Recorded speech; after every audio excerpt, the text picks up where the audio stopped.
walaupun segudang kitab-kitabnya di dalam rumah, walaupun banyak kitab-kitab yang sudah dia tamatkan, sudah dia selesaikan, tapi bicaranya kasar, kurang sopan santun, dan juga tidak memiliki akhlak yang mulia, maka oleh karenanya pelajaran yang kita pelajari pada malam hari ini, kita harapkan kepada Allah Subhanahu wa taala akan menambah akhlak dan adab kita, sehingga kita menjadi seorang muslim yang berilmu dan juga menjadi seorang muslim yang berakhlak. Baik. Pada malam hari ini kita akan masuk kepada bab yang ketiga, babu birril ab. Sebelumnya bakti kepada ibu, kalau ini bakti kepada ayah, ab. Dan hadis-hadis yang dibawakan di sini pun mirip dan serupa, yaitu taatilah ibumu, kemudian ayahmu. Sehingga faedah yang terkandung di dalamnya pun masih sama. Sehingga kita akan langsung membaca bab yang keempat. Insyaallah di bab yang keempat ini hadis yang baru, dan juga kita bisa mengambil beberapa faedah yang terkandung di dalamnya. Bab yang keempat, babu birri walidayhi wa in zalama. Artinya bab tentang berbakti kepada kedua orang tua walaupun keduanya berbuat zalim. Kan di dalam kehidupan kita ini, jemaah kaum muslimin dan muslimat, bapak-bapak sekalian dan ibu-ibu yang semoga dirahmati oleh Allah Subhanahu wa taala, tidak semua orang diberikan anugerah orang tua yang baik. Enggak semua.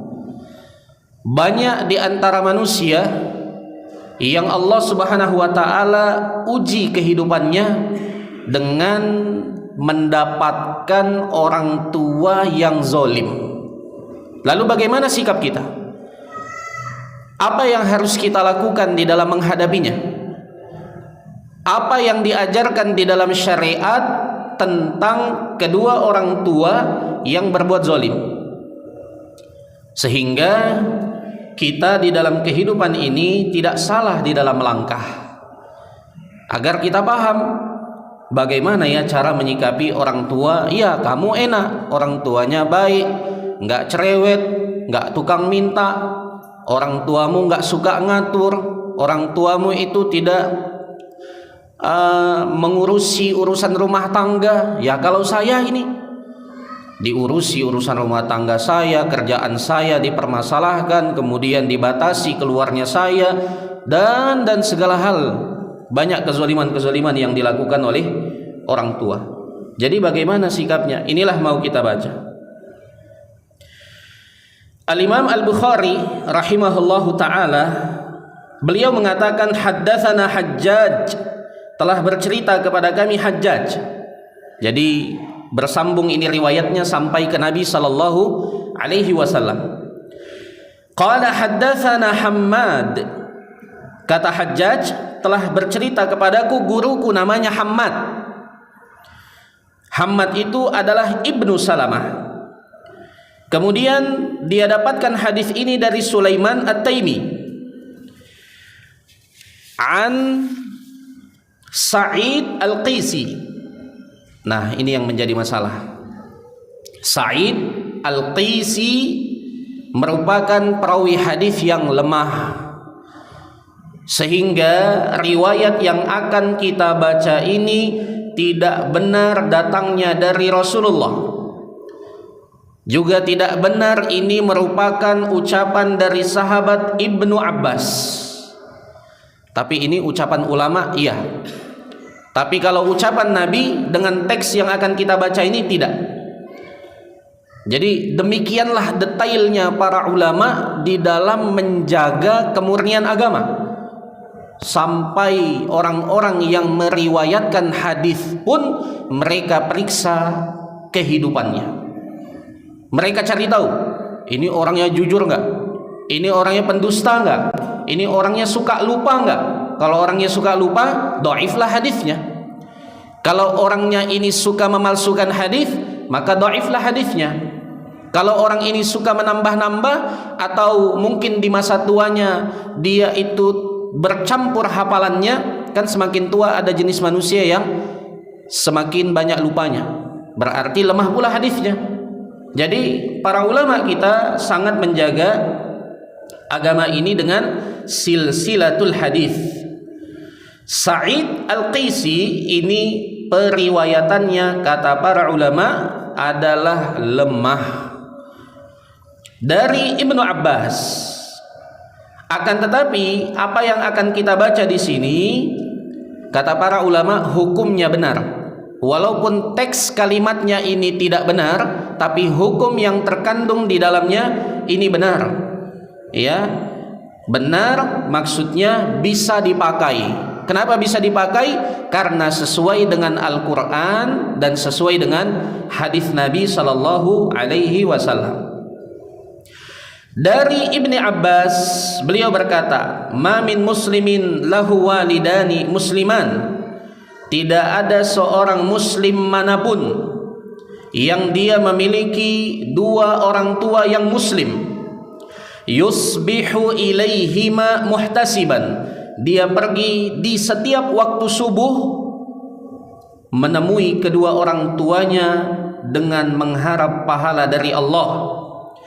Illa fatahallahu babaini yakni minal jannah, melainkan apabila kebiasaan ini, perbuatan ini dilakukan oleh seorang hamba, maka Allah pasti akan membukakan untuknya dua pintu dari surga. Wa in kana wahidan fawahidan, atau fawahidun, bisa dibaca wahidan, bisa dibaca wahidun. Dan jikalau orang tuanya itu tersisa satu, maka pintunya pun satu. Pintu yang terbuka pun hanya satu saja. Wa in aghdaba ahadahuma lam yardallahu anhu hatta yarda anhu. Dan jikalau dia membuat salah satu dari kedua orang tuanya murka, marah, maka Allah tidak akan ridho kepadanya sampai sampai orang tuanya ridho kepada dia. Allah tidak ridho kepadanya sampai dia membuat orang tuanya ridho kepadanya. Qila, ada yang bertanya kepada Ibnu Abbas, wa in zalamah. Ini judul babnya. Bagaimana kalau ternyata dua orang tuanya itu adalah orang tua yang zalim, yang jahat, yang suka mengganggu anak-anaknya? Qala wa in zalamah. Kata sahabat Ibnu Abbas, walaupun keduanya itu menzolimi dia, tetap saja kalau dia setiap pagi pergi menemui orang tuanya, kemudian mengharapkan pahala dengan tujuan membantu orang tuanya, ayah, ibu, apa kira-kira yang bisa saya bantu? Maka terbukalah baginya dua pintu surga. Kalau yang tersisa hanya satu, maka satu pintu surga, walaupun orang tuanya itu jahat, walaupun orang tuanya itu zalim. Kesimpulan hukum daripada hadis ini atau asar ini, dalam perkara baik atau mubah kita tetap wajib berbakti dan taat kepada kedua orang tua kita. Dalam perkara yang mubah, apapun yang dia minta selama itu bukan maksiat, maka wajib kita berbakti dan taat kepada kedua orang tua kita. Ya, walaupun dia mungkin orang tua itu naudzubillah pemabuk, walaupun orang tua itu mungkin si ibu mungkin ya seorang yang jahat, tetap saja apa-apa yang dikatakan atau apa yang diperintahkan oleh keduanya itu tetap harus ditaati selama itu perkara yang mubah atau selama itu bukan kemaksiatan kepada Allah Subhanahu wa ta'ala, walaupun orang tuanya zalim. Yang kedua, dalam perkara maksiat maka wajib kita menolak apapun perintah yang keluar dari lisannya. Ya, apapun yang keluar dari lisan orang tua apabila itu merupakan kemaksiatan kepada Allah, maka wajib bagi kita untuk menolaknya, tapi dengan syarat, dengan penuh sopan santun. Walaupun orang tua itu jahat, yang dia suruh pun kejahatan, tetap harus sopan santun, sebagaimana yang dilakukan oleh sahabat Nabi yang mulia, sahabat Sa'ad bin Abi Waqqas. Ketika orang tuanya memaksa dia untuk keluar dari agamanya Nabi Muhammad sallallahu alaihi wasallam, Sa'ad bin Abi Waqqas tidak sedikit pun mengangkat suaranya di hadapan orang tuanya. Tidak, ya, nggak ada dia angkat suaranya, tidak ada dia keluarkan cacian makian, tidak ada. Tapi dia dengan bertutur kata yang sopan mengatakan, wahai ibuku, apabila engkau memiliki 100 nyawa, kemudian setiap nyawamu itu keluar satu persatu, syaratnya aku harus keluar dari agamanya Muhammad sallallahu alaihi wasallam, aku tidak akan patuhi wahai ibu. Nggak peduli bagaimanapun kamu, ya, apabila syaratnya saya harus kufur, saya tidak akan keluar. Coba kalau kita yang disuruh kufur sama orang tua, udah marah-marah kita. Ya, disuruh yang baik aja kadang-kadang kita marah sama orang tua kadang. Disuruh misalkannya jangan pulang terlalu malam, jangan sering bergadang, jangan makan-makan yang seperti ini. Oh, itu udah marah. Ibu ngatur-ngatur hidup saya ada punya istri, ada punya anak, macam mana anak saja saya dibuat. Banyak tuh yang begitu. Kadang nggak ngomong dia, matanya yang bergerak, ya, dilototinya. Banyak kali cakap ibu ini katanya, dalam hatinya. Ada tuh yang begitu. Dia nggak banyak cakap memang. Cuma kalau dia udah nggak suka, ibunya tahu dari bola matanya yang semakin menajam kepada ibunya. Ya, ibunya langsung diam tuh, diam ibunya. Udah tahu. Ah, ini berarti anakku nggak suka. Ya. Nah, jadi Sa'ad bin Abi Waqqas disuruh untuk melakukan kekufuran kepada Allah Subhanahu wa ta'ala. Sa'ad bin Abi Waqqas tetap menjaga sopan santunnya kepada kedua orang tuanya, kepada ibunya, tetap dia jaga. Makanya Allah berfirman, wa in jahadaka ala an tusyrika bi ma laysa laka bihi ilmun fala tuti'huma wa sahibhuma fid dunya ma'rufa. Kata Allah Subhanahu wa taala, dan jikalau kedua orang tuamu memaksamu untuk melakukan kesyirikan kepada Allah, jangan engkau patuhi keduanya.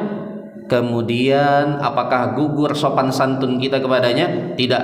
Apa kata Allah? Wasahibhuma fid dunya ma'rufa, dan bergaullah dengan keduanya dengan cara yang baik.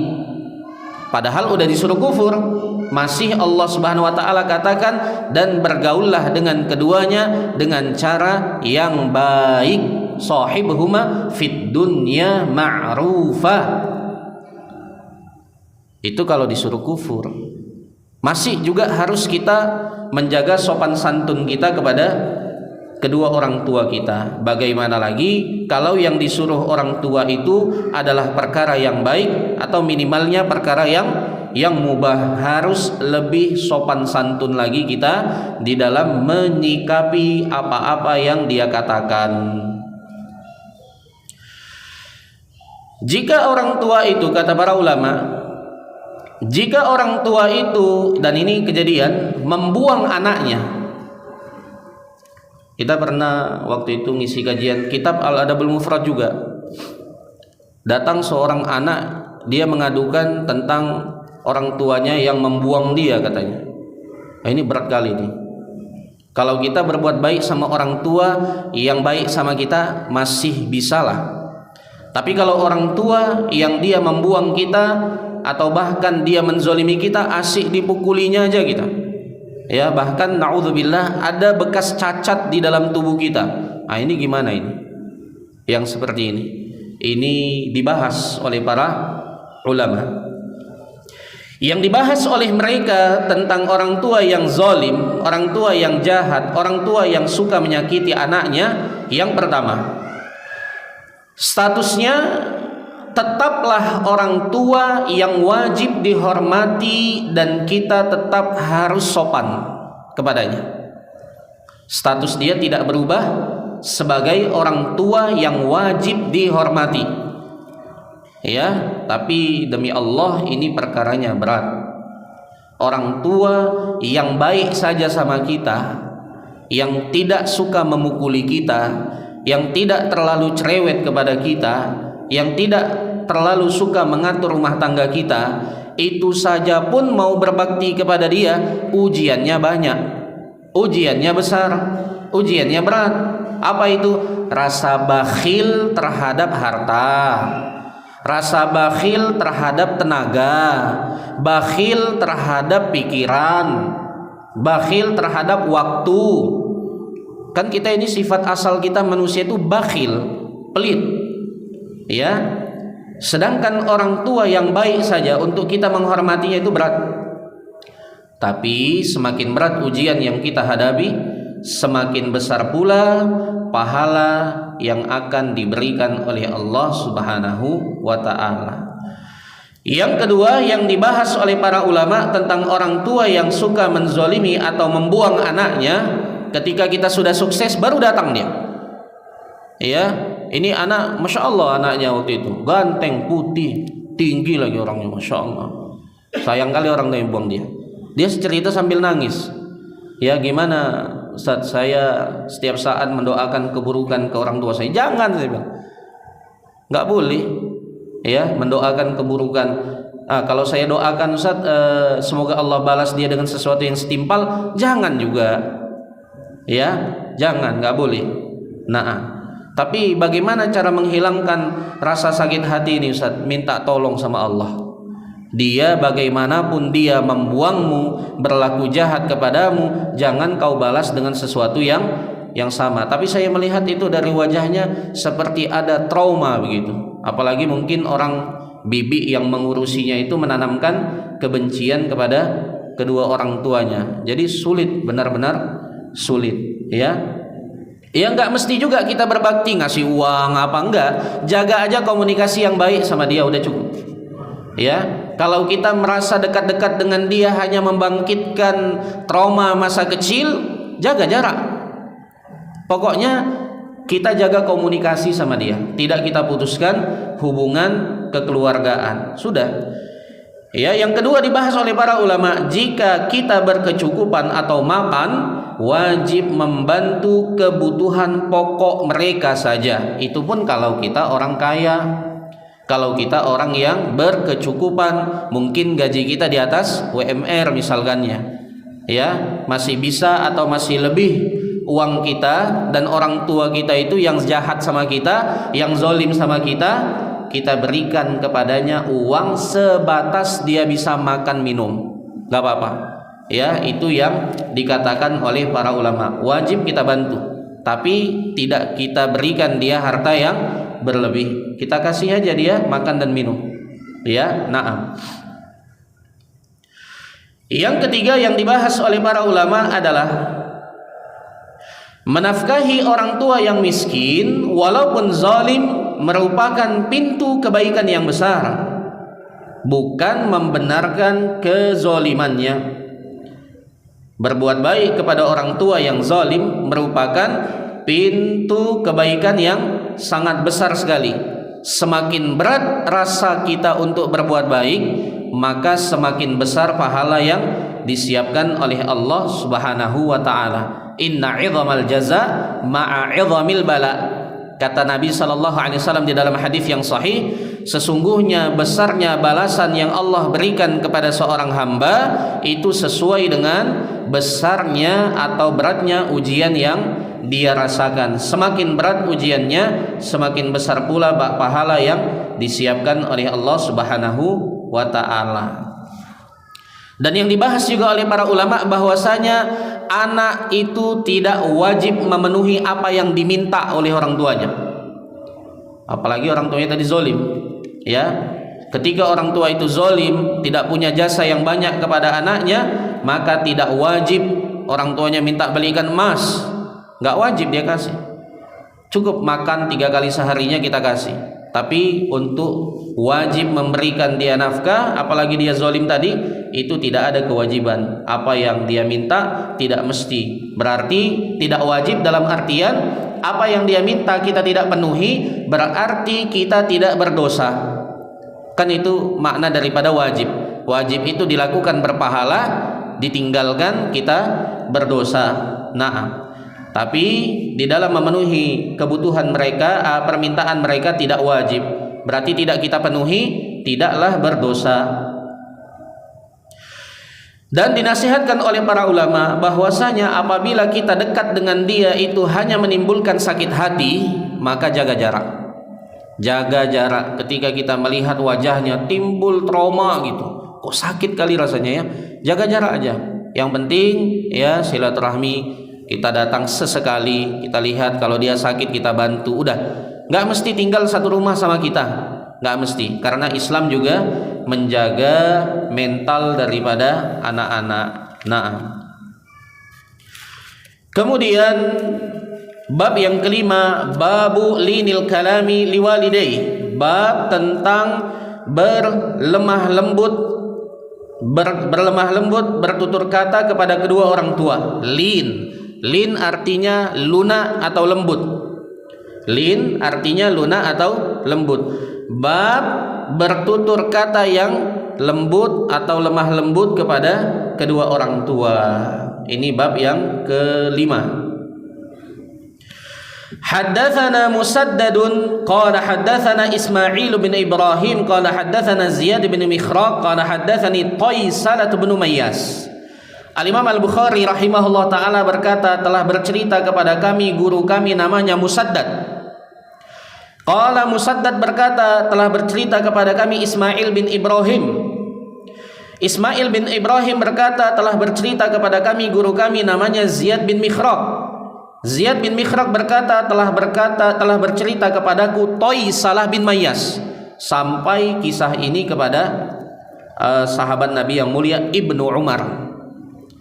Ya, jadi demikian sampainya riwayat ini kepada kita dari Musaddad, Ismail, Ziyad, Taisalah bin Mayyas.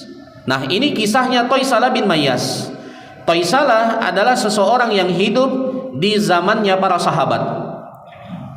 Taisalah berkata, kuntu ma'an Najadat, aku dahulu pernah bergabung bersama Najadat. Apa itu Najadat? Najadat itu adalah Najdah bin Amir. Siapa itu Najdah bin Amir?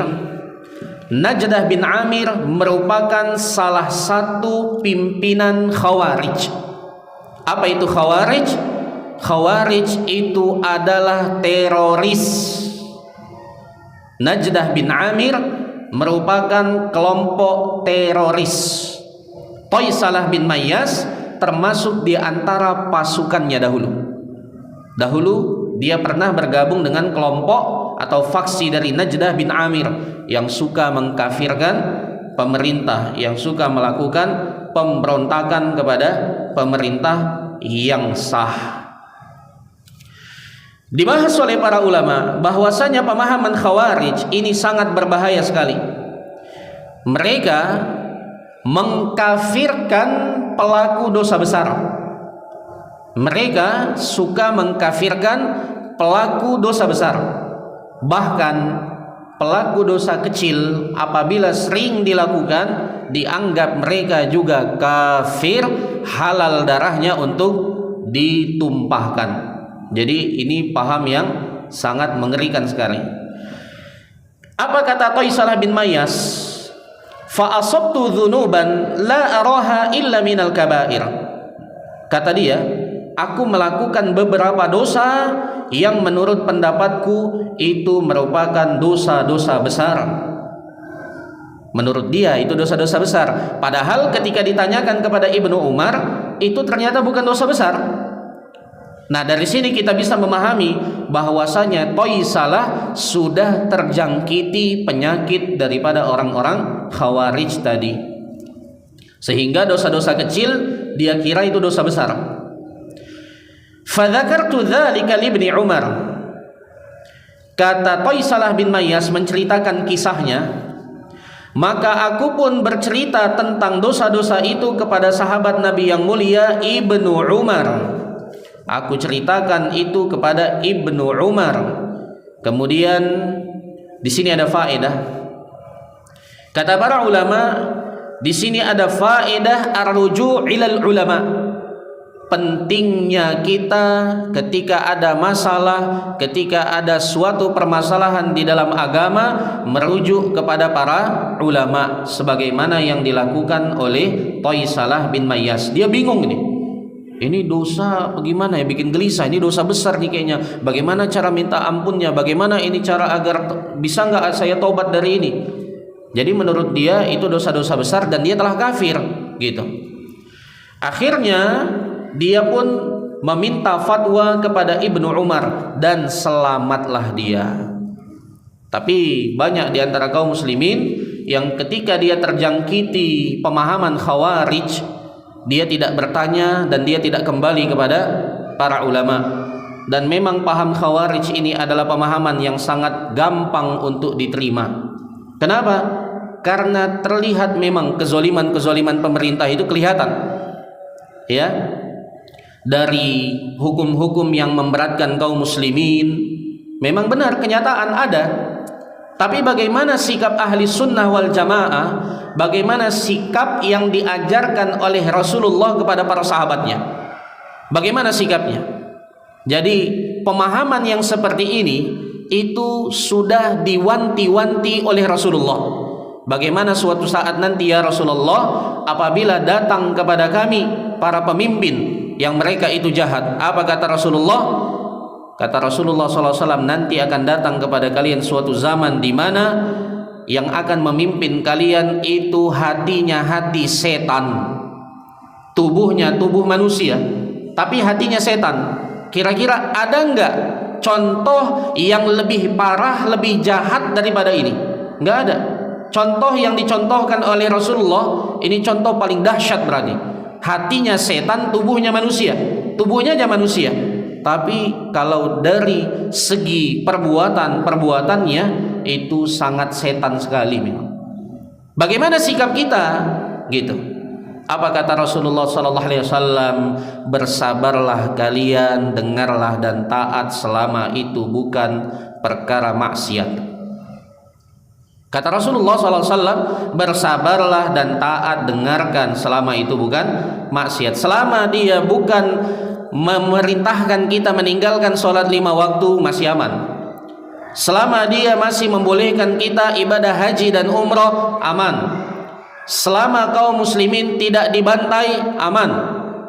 Tapi kalau hanya mungkin dari segi pajak yang diberatkan kepada kaum muslimin, kemudian beberapa hal-hal yang lainnya, kemudian kita pun mencela memaki pemerintah yang sah, maka ini bukan ajaran Rasulullah sallallahu alaihi wasallam. Jangan marah ke saya. Marah kepada Rasulullah kalau memang kita mau marah, karena Rasulullah yang mengajarkan demikian. Rasulullah katakan, dengar dan taat. Wa in daraba dhahrak wa akhadha malak. Walaupun pemimpin itu memukul punggungmu dan merampas hartamu. Kan tegas lugas nih sabda Nabi sallallahu alaihi wasallam. Tapi demi Allah ini sulit diterima. Kenapa? Kezoliman itu di depan mata kita. Tapi kan sebenarnya kalau kita benar-benar tunduk dengan sabda Nabi sallallahu alaihi wasallam, disinilah ujiannya. Disinilah letak ujiannya. Kita mau mengikuti egonya kita atau kita mau mengikuti sabdanya Nabi. Kalau egonya kita semua ini pasti seluruh kebijakan yang memberatkan masyarakat kita benci. Gak ada yang suka itu. Ya, saya, antum semuanya, para ikhwah, akhwat, semuanya pasti benci dengan banyaknya ini, banyaknya itu, banyaknya ini yang memberatkan masyarakat. Kita benci dan tidak kita benarkan. Tapi untuk memprovokasi manusia, membuat status-status yang di situ di dalamnya menjelekkan pemerintah, maka itu tidak pernah diajarkan oleh Rasulullah sallallahu alaihi wasallam. Terima ataupun tidak terima, demikianlah ujian yang diberikan kepada kita sekarang.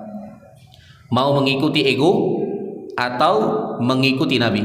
Mengikuti ego kita berarti kita telah menyelisihi Nabi. Tentunya siapapun yang menyelisihi Nabi, maka dia terjatuh ke dalam dosa yang sangat besar. Kalau kita mengikuti sabda Nabi, tahan lisan, di dalam hati kita benci, tapi kita tahan lisan kita, dan kita harapkan dari kezoliman yang kita rasakan ini, mudah-mudahan itu jadi penggugur dosa-dosa kita. Kan kita banyak dosa. Semakin berat ujian yang kita hadapi di dalam hidup ini dari kebijakan pemerintah yang menzalimi kita, kita harapkan pahala darinya. Ada pahalanya itu. Ya.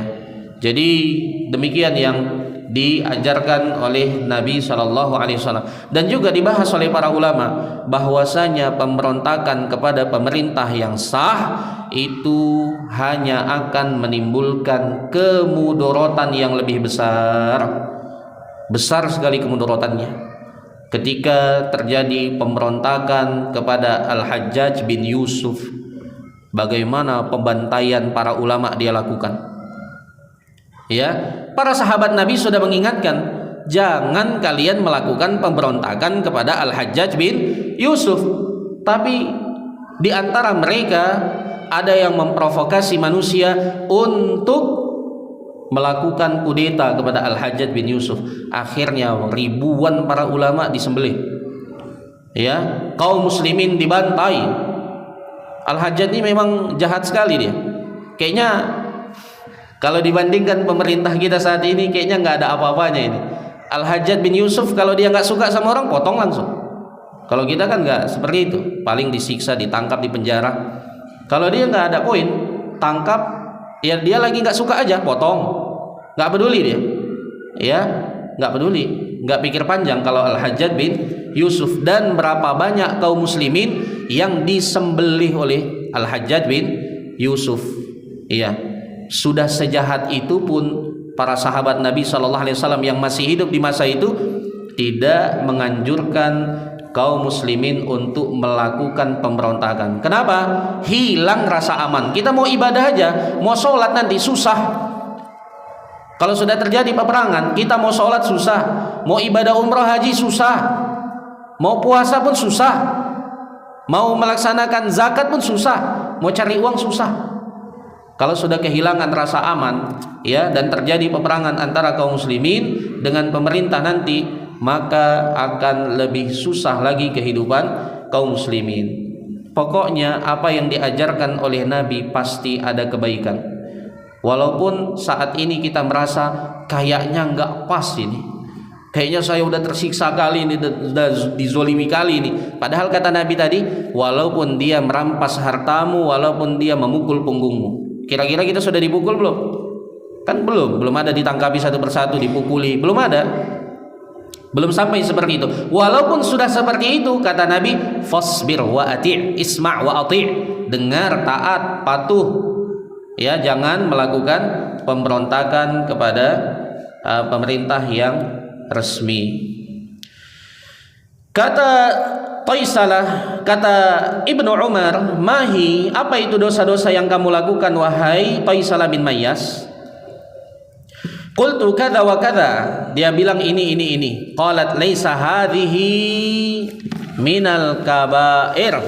Kata sahabat Ibnu Umar, yang tadi kamu sebutkan itu bukanlah dosa-dosa besar. Nah, di sini kata para ulama menunjukkan pemahaman orang-orang Khawarij tentang ilmu agama itu sangat-sangat sedikit. Buktinya apa? Buktinya pemimpin daripada orang-orang Khawarij itu terdahulu namanya Dzul Khuwaisirah. Dzul Khuwaisirah ini dia pernah ketika Nabi selesai perang Hunain, itu harta rampasan perang banyak sekali. Nabi memberikan kepada para muallaf harta itu. Sedangkan pemimpin-pemimpin perang cuma dikasih sedikit oleh Nabi SAW. Datanglah dia sok hebat. Apa dia bilang ke Nabi? Ya Muhammad. Itu nggak sopannya dia sama Nabi, ini menandakan jahilnya dia ini. Dari dialah pemahaman Khawarij, teroris itu muncul sampai sekarang. Apa dia bilang? Ya Muhammad. Nabi aja dia panggil begitu. Ya Muhammad, i'dil fa innaka la ta'dil. Hei Muhammad, adillah kamu di dalam membagi harta. Sesungguhnya kulihat kamu ini tidak adil, katanya. Coba, sampai Umar bin Khattab ketika dengar itu, dia ambil pedang. Ya Rasulullah, izinkan saya memenggal kepalanya. Apa kata Rasulullah? Percuma, biarkan, tinggalkan dia. Nanti akan muncul dari anak keturunannya atau dari pola fikirnya orang-orang yang mereka itu keluar dari agama seperti melesatnya anak panah, cepat kali keluar dari agama. Maksudnya nggak beres agamanya dari dia nanti. Itulah mereka yang dikatakan oleh Nabi SAW kilabun nar, anjing-anjing neraka. Nabi mengistilahkan mereka dengan anjing-anjing neraka. Apa kata Nabi SAW? Idza lam a'dil faman ya'dil. Kalau aku kamu katakan tidak adil, siapa lagi yang bisa adil? Wa ana aminun man fis sama, sedangkan aku adalah makhluk yang dipercaya oleh zat yang ada di langit. Kalau aku nggak adil, siapa lagi? Makanya di sini kata para ulama, siapapun yang jadi pemimpin nanti bakal tetap diprotes oleh dia. Siapapun yang akan memimpin nanti, sebaik apapun, bahkan Ali bin Abi Thalib kurang baik apa itu di dalam memimpin, dibunuh oleh Khawarij. Utsman bin Affan kurang baik apa lagi Utsman bin Affan itu, yang kata Rasulullah SAW, barang siapa yang membelikan persiapan perang kaum muslimin baginya surga, langsung dia ambil harta dari rumahnya, dia masukkan ke bajunya, kemudian dia bawa ke hadapan Nabi SAW. Ya Rasulullah, ini seluruh hartaku. Baru kata Rasulullah SAW sambil membolak-balikkan harta itu, ma dharra Utsmanu ma fa'ala ba'dal yaum. Subhanallah, kata Rasulullah apa? Tidak akan membahayakan Utsman apa yang dia lakukan setelah ini, apa yang telah dia korbankan di dalam agama. Dia bawa itu senilai 1000 dinar. 1 dinar 4,25 gram emas murni. Berarti 1 gram itu sekitar 12, 1 dinar itu sama dengan 12 juta lebih kurang. 1000 dinar berarti 12 miliar diberikan untuk agama langsung. Nggak pikir panjang, nggak diskusi. Tunggu ya Rasulullah, saya diskusi dulu sama keluarga. Tunggu dulu ya, tunggu seminggu, sebulan, setahun, enggak ya. Ketika dia dengar seperti itu, langsung dia pulang, dia berikan hartanya. Sampai orang sehebat ini yang sudah dijamin surga aja, ketika memimpin kaum muslimin, apa kata mereka? Itu Utsman itu lemah, itu Utsman itu terlalu lembut, itu Utsman itu begini, itu Utsman itu begitu. Akhirnya dibunuh oleh mereka. Siapapun, percayalah, nanti setelah pemimpin kita ini ganti lagi pemimpin yang baru, ada sedikit kesalahannya, habis. Itu bibit-bibit Khawarij itu yang demikian. Ya, hendaknya dijauhkan dari pemikiran kaum muslimin. Kata Rasulullah, kata sahabat Nabi yang mulia Ibnu Umar, hunna tis'un, dosa-dosa besar itu ada 9. Al-isyraku billah, berbuat syirik kepada Allah, ini yang pertama.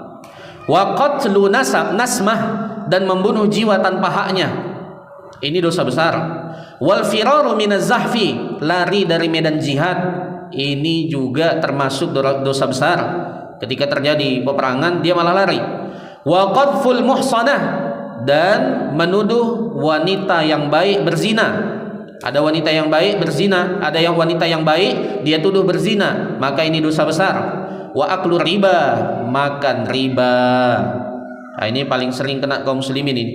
Bahkan yang udah belajar ilmu agama pun kadang-kadang nggak tahan dia ngontrak, nggak tahan dia desakan istrinya, akhirnya saya pun mengambil ya riba dari bank atau dari rentenir dengan keyakinan nanti kan saya nggak akan telat bayar. Siapa yang tahu? Siapa yang tahu nggak telat bayar? Ya, dan ini kaum muslimin sangat sering terjatuh ke dalamnya. Nggak mau sabar sejenak, ya. Padahal itu dosa besar, yang merupakan sangat-sangat dimurkai oleh Allah Subhanahu wa taala. Wa aklu malil yatim, dan makan harta anak yatim. Makan harta anak yatim ini dosa besar. Wa ilhadun fil masjid, dan membuat kerusakan di masjid. Ya, membuat berbagai macam kerusakan di masjid. Ini juga termasuk dosa besar. Walladzi yastaskhir, dan juga yang suka mencela orang lain. Ini juga dosa besar, suka meremehkan, merendahkan orang lain. Kemudian wa bukaul walidaini minal uquq. Ini yang terakhir. Dan tangisan atau air mata kedua orang tua itu termasuk dari kedurhakaan, dan itu termasuk daripada dosa besar. Qala li Ibnu Umar berkata kepadaku, kata Taisal bin Mayyas, Ibnu Umar berkata kepadaku, atafraqun nar, apakah engkau takut kepada neraka, wa tuhibbu an tadkhulal jannah, dan engkau ingin masuk ke dalam surga? Ini Ibnu Umar bertanya kepada Taisal bin Mayyas, apakah engkau takut dari neraka dan engkau ingin masuk surga? Kata dia, demi Allah saya mau. Qala ahayyun walidak, apakah kedua orang tuamu masih hidup? Qultu indi ummi, enggak, sisa ibuku. Berarti ayahnya sudah wafat. Qala fa wallahi, kata Ibnu Umar, demi Allah, lau alantalahal kalama, ini babnya. Ini dari ini yang kita ambil judul babnya dari ucapan Ibnu Umar yang ini. Demi Allah, seandainya alantalahal kalam, seandainya engkau melembutkan ucapan atau berbicara kepada orang tua, berusaha melembutkan ucapan kepadanya, wa at'amtahat ta'am, dan engkau memberikan dia makanan. Dua aja, kunci surganya cuma dua. Yang pertama, kamu berusaha melembutkan, adanya usaha, alantah, ya, ada usaha. Walaupun sebenarnya sama orang lain kita nggak lembut ngomongnya, tapi sama orang tua diusahakan, ya. Ini saya lihat ada nih ikhwah yang begini waktu kita lagi kumpul bareng begini, ya, dia suku Batak, suaranya keras tuh, kalau ngomong nggak perlu pakai mic, itu satu masjid bisa dengar kalau dia ngomong rame. Satu orang tuh macam 10 orang gitu, model orangnya begitu, badannya besar, ngeri, mantan preman pula lagi, ya, dia punya banyak harta juga. Kemudian yang menakjubkan bagi saya adalah tiba-tiba bunyi telepon di HP-nya, langsung diangkat, berubah suaranya langsung. Tadinya kan dia bicara sama kita, cerita dia tentang dakwah begini. Tiba-tiba pas ada bunyi suara telepon, dia angkat, pelan kali suaranya jemaah, demi Allah, pelan sekali. Dia bilang, kita dengar kan, kita di sampingnya. Iya bu, iya bu, saya mau pulang ini, hari ini saya pulang bu. Iya. Ibu mau pesan apa ya? Oh, Masya Allah, subhanallah. Inilah kunci kayanya dia, saya rasa. Ya, apa usaha yang dia buat, sukses. Ya, apa usaha yang dia buka, sukses. Berkah hartanya, jadi donatur pondok dia. Donatur tetap pondok, listrik pondok dia bayar, air dia bayar, ya. Kemudian hutang-hutang para dai dia bayar, subhanallah. Kok bisa? Ternyata kuncinya ada pada kelemah lembutannya kepada ibunya. Lau alantalahal kalam, kata Ibnu Umar, kalau engkau berusaha melunakkan ucapan kepada ibu dan engkau memberikan dia makanan, latadkhulannal jannata majtanabtal kabair, sungguh engkau pasti masuk ke dalam surga selama engkau berusaha menjauhi dosa-dosa besar yang membinasakan tadi. Selama itu kau jauhi durhaka ke orang tua, buat syirik, membunuh jiwa, lari dari medan perang dan selainnya, maka engkau pasti akan memasuki surga Allah Subhanahu wa ta'ala.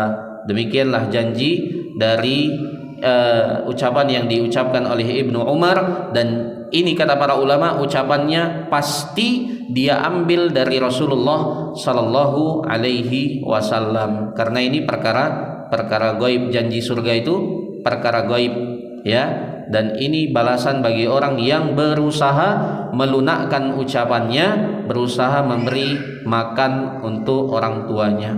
Mungkin ini saja pelajaran kita yang bisa kita sampaikan. Naktafi bihadzal qadr ila huna. Subhanakallahumma bihamdik asyhadu an la ilaha illa anta astaghfiruka wa atubu ilaik. Wassalamualaikum warahmatullahi wabarakatuh.